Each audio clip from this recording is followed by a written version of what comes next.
नमस्ते दोस्तों, मैं आपका मित्र निखिल प्रसाद आप सभी लोगों का स्वागत करता हूं अपनी एक और नई वीडियो में।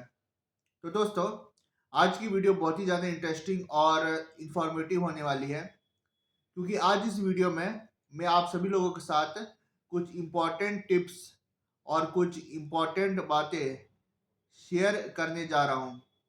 तो अंत तक इस वीडियो में बने रहें, क्योंकि हो सकता है कि इस वीडियो के अंत तक आपको बहुत कुछ महत्वपूर्ण जानकारियाँ जानने को मिलें। दोस्तों, बहुत सारे हमारे हकलाने वाले मित्र हैं जो कि कहते हैं कि उनको बोलते वक्त काफ़ी ज़्यादा थकान होती है और वह किसी भी चीज़ को लंबे वक्त तक बोल नहीं पाते हैं। वह छोटे-छोटे टुकड़ों में बोलते हैं, पर जब उनको कुछ लंबा बोलना होता है ना? कहीं पर भाषण देना पड़ता है, तब वह लंबे वक़्त तक कुछ भी बोल नहीं पाते हैं। ज़्यादा से ज़्यादा वह 30 सेकंड या 1 मिनट तक ही बोल पाते हैं, पर उससे ज़्यादा एक्सीड नहीं कर पाते हैं। तो आखिरकार ऐसा क्यों होता है और इस चीज़ को वह कैसे ठीक कर सकते हैं? तो आइए इस वीडियो में मैं बताऊँगा कि इसका क्या उपाय है कि जो बोलते वक़्त हमें हकलाने वाले भाइयों को जो प्रॉब्लम होती है, काफ़ी ज़्यादा थकान होती है, तो उस चीज़ से कैसे वह उभर सकते हैं। तो जो भी भाई-बहनों को हकलाने वक़्त जो है बहुत ज़्यादा सीवियर स्टैमरिंग होती है और बोलते-बोलते काफ़ी थकान होती है, तो आपको एक चीज़ समझ लेनी चाहिए कि जो आपका बोलने का पैटर्न है, वह बिल्कुल भी सही नहीं है। और जब तक आप इस पैटर्न में आप रह कर के बोलिएगा, है ना? इस पैटर्न को बना करके आप रखिएगा, आपकी स्टैमरिंग तब तक 100% ठीक नहीं हो पाएगी। क्योंकि जो आपका बोलने का पैटर्न है बहुत ही ज़्यादा बिगड़ा हुआ पैटर्न है और अगर आप इसी पैटर्न पर चलते जा रहे हैं और इसी पैटर्न में आप बोलते जा रहे हैं तो आप कभी भी स्टैमरिंग को ओवरकम नहीं कर पाइएगा और आप देखिएगा कि आप कहीं भी बोल रहे हैं तो इसी पैटर्न में बोल रहे हैं, हकला हकला के बोल रहे हैं और आपको बहुत ज़्यादा थकान भी हो रही है ना? जो बाकी लोग उसी चीज़ को बहुत ही ईज़ के साथ, है ना, बहुत ही कम्फर्ट के साथ बोल पाते हैं, है ना? वह चाहे 1 घंटे भी लगातार बोल ले, उनको कोई ख़ास थकान नहीं होती है। पर अगर कोई हकलाने वाला 4 से 5 मिनट भी बोल ले, तो वह हाँफ जाएगा और वह इससे ज़्यादा नहीं बोल पाएगा। क्योंकि क्या होता है कि जो हकलाने वाला का जो बोलने का पैटर्न है, वह बहुत ही ज़्यादा बिगड़ा हुआ होता है और उस पैटर्न में वह लंबे वक़्त तक बोल नहीं पाता है। ज़्यादा से ज़्यादा वो 2 से 3 शब्द ही एक साथ लगातार बोल पाता है और अगर कुछ लंबा बोलना हुआ तो ज़्यादा वह अच्छे से बोल नहीं पाता है। तो आखिरकार वह क्या कर सकता है? देखिए, इससे इसके लिए क्या करना होगा कि आपको बोलने के जो पैटर्न है उसमें थोड़ा-सा चेंज लेकर के आना होगा। अगर आपको भी यह सीवियर स्टैमरिंग की समस्या है और आप बोलते-बोलते काफ़ी ज़्यादा थकान महसूस कर रहे हैं, तो आप जो है पहले शांत हो जाइए। क्योंकि अगर आप लगातार बिना सोचे आप अपना मुँह खोल के कुछ भी बोल रहे हैं, तो आपको सीवियर स्टैमरिंग होगी ही होगी और जब आपको सीवियर स्टैमरिंग होगी तो आपका कॉन्फिडेंस लेवल भी काफ़ी डाउन होगा और आपको बोलने में भी काफ़ी थकान महसूस होगी, है ना? जो आप बोलना चाह रहे हैं अपने दोस्तों से, अपने रिश्तेदारों से, वह बिना कंफर्टेबली, है ना? बिना जो है स्टैमर किए कंफर्टेबली आराम से आप बोल नहीं पाएँगे। तो आपको यह चीज़ समझना पड़ेगा कि सारा खेल आपके बोलने का पैटर्न का है। अगर आप अपने बोलने के पैटर्न में थोड़ा चेंज लेकर के आएँगे तो आपके लिए जो चीज़ें हैं काफ़ी आसान बनती चली जाएगी और आपको कम स्टैमरिंग होगी और जो बोलने में जो थकान होती है वह भी बिल्कुल मिट जाएगा। तो जैसे कि मैं कह रहा था कि अगर कोई जो हकलाने वाले भाई हैं, जैसे वो अपना मुँह खोलते हैं, तो उनको पहले थोड़ा-सा शांत होना पड़ेगा। क्योंकि अगर वह एक्साइटमेंट में कुछ भी आकर के बोलते हैं, तब वह आसानी से अच्छे से बोल नहीं पाते हैं। तो जो भी आपको बोलना है, उससे पहले आप थोड़ा-सा शांत हो जाएँ, अपने आप को काम काम और कूल, है ना? इस ऐसा माइंडसेट रख कर के आप बोलना शुरू क करें। क्योंकि क्या होता है कि अगर हम लोग काफ़ी बार एक्साइटमेंट में होते हैं, काफ़ी बार गुस्से में होते हैं और काफ़ी बार जो है बिना सोचे समझे हम लोग कुछ भी बोलना शुरू करते हैं। इससे क्या होता है कि हम लोग स्टार्ट तो कर लेते हैं बढ़िया से, पर उस बातों को कंप्लीट नहीं कर पाते, और करते करते इतना हमें बोलने में थकान होती है कि हमें और आगे बोलने का मन नहीं करता है। तो इसके लिए आपको क्या करना पड़ेगा कि जब भी आप किसी के साथ बातचीत स्टार्ट करते हैं, तो आपको अपनी माइंड को बिल्कुल कूल और काम रखना है, और एकदम रिलैक्स्ड मैनर में आपको बातचीत स्टार्ट करनी है। बहुत सारे हकलाने वाले बहुत ज़्यादा हरी में होते हैं, और जो जो पर्सन से वह बात कर रहे होते हैं वो भी कभी कभी काफ़ी ज़्यादा हरी में होता है। तो इस वजह से वह काफ़ी ज़्यादा एक्साइटमेंट में आके बातचीत करते हैं, और एक्साइटमेंट में आने की वजह से अपनी बोलने की स्पीड भी काफ़ी ज़्यादा बढ़ जाती है, और इसी वजह से जो बोलने का पैटर्न है वह बार बार बिगड़ता है, और बिगड़े हुए पैटर्न के साथ बोलने में थकान भी होती है। ठीक है। तो सारा खेल जो है अपने कूल माइंडसेट का है, और अपने बोलने का पैटर्न का है।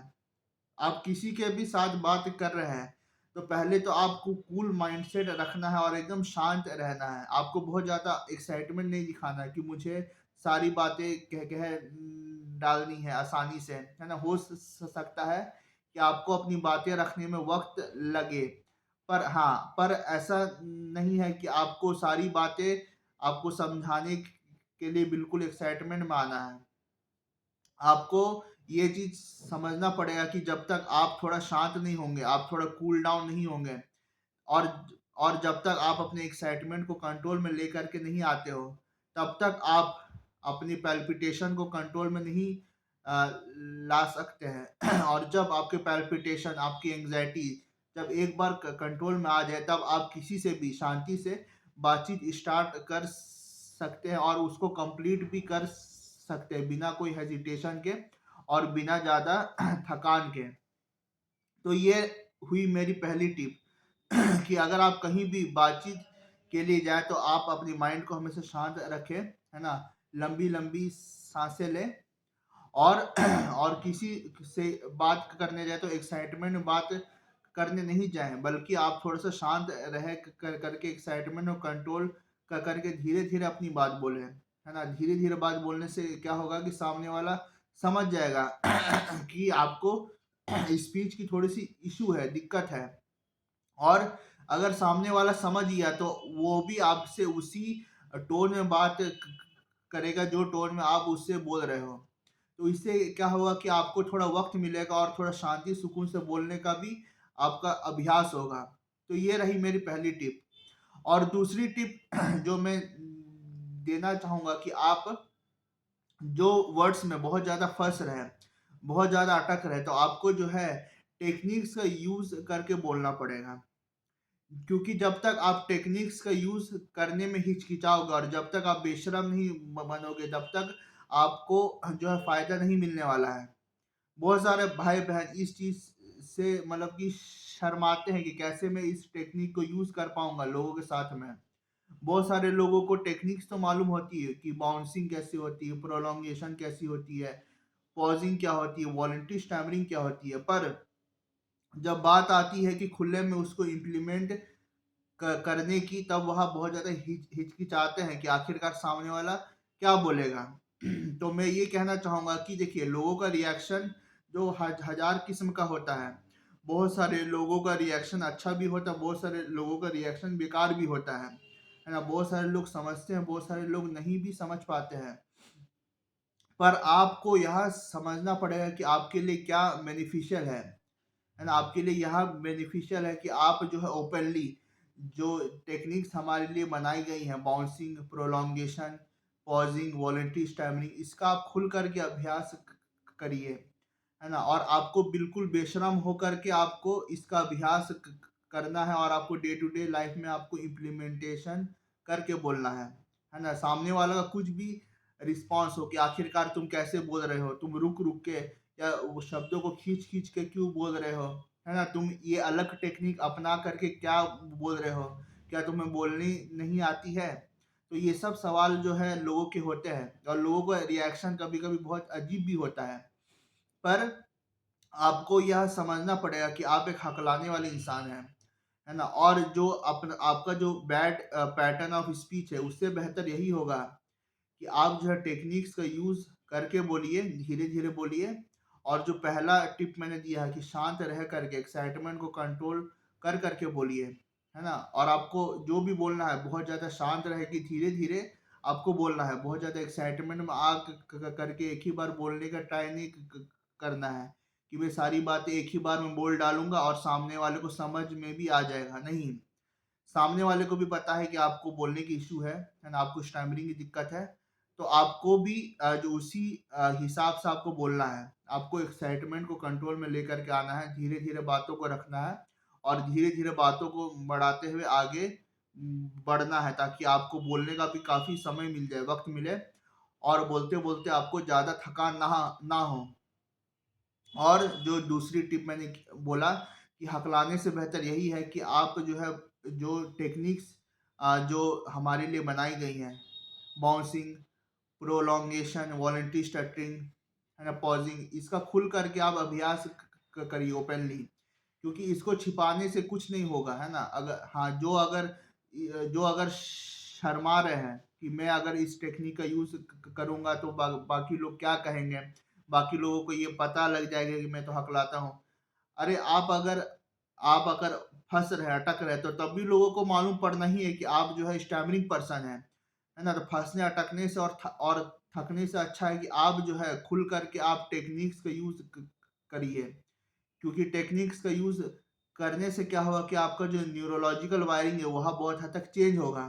और जब न्यूरोलॉजिकल वायरिंग चेंज होगा तो आप देखेंगे कि आपको बहुत आराम महसूस हो रहा है ना। भले आपको बोलने में काफी आपको लंबा वक्त लग रहा है, ठीक है, जैसे शब्दों को स्ट्रेच करके खींच के बोल रहे हैं, है ना, जो कि नॉर्मल वे ऑफ स्पीकिंग तो नहीं है, पर वो वे ऑफ स्पीकिंग आपके लिए बिल्कुल सही है, क्योंकि आपको स्टैमरिंग की दिक्कत है। और वही वे ऑफ स्पीकिंग, वही पैटर्न ऑफ स्पीच अपना करके अगर आप बोलते हैं तो आप देखिएगा कि आपको बहुत ज़्यादा आराम महसूस होगा। और इसको अभ्यास करते करते, है ना, इम्प्लीमेंट करते करते आप ये पाइएगा कि जो आपका हार्ड ब्लॉकेजेस है ना, वह बहुत ज़्यादा सॉफ्ट ब्लॉकेजेस में बदल गई है। और आप आसानी से बाएं हाथ से आप जो है इस चीज़ को मैनेज कर पा रहे हैं। आपको मैनेज कर पाने में कहीं कोई दिक्कत नहीं आ रही है और आप आसानी से खुल करके without any anxiety, without any frustration और एंड विदाउट एनी एग्जॉशन, है ना, आप लोगों के साथ खुल करके आराम से धीरे धीरे अपनी बातों को बोल पा रहे हैं और कोई भी चीज आप कम्युनिकेट कर पा रहे हैं। ठीक है, तो ये दो टिप्स थी मेरी, जो कि बहुत अच्छी उपाय है ना। और खासकर उन भाइयों के लिए यह उपाय है जो कि हकलाने की समस्या से लंबे वक्त से जूझ रहे हैं और बोलते हुए उनको थकान भी महसूस होती है। और वह जो है इस चीज को अपनाएं ताकि जल्द से जल्द उनकी स्टैमरिंग की प्रॉब्लम सही हो। और जो उनको बोलने में काफ़ी थकान महसूस होती है, तो यह एक बहुत अच्छा उपाय है, बस आपकी इम्प्लीमेंटेशन की इसको रिक्वायरमेंट है। तो दोस्तों, अगर आपको मेरा यह वीडियो पसंद आया तो आप मेरे वीडियो को लाइक करें, चैनल को सब्सक्राइब करें और यह वीडियो अन्य मित्रों के साथ शेयर भी करें, जिन मित्रों को सीवियर स्टैमरिंग की इशू है और जिनको मदद की भी आवश्यकता है। यह वीडियो अंत तक देखने के लिए आप सभी का बहुत बहुत धन्यवाद। Thank you very much.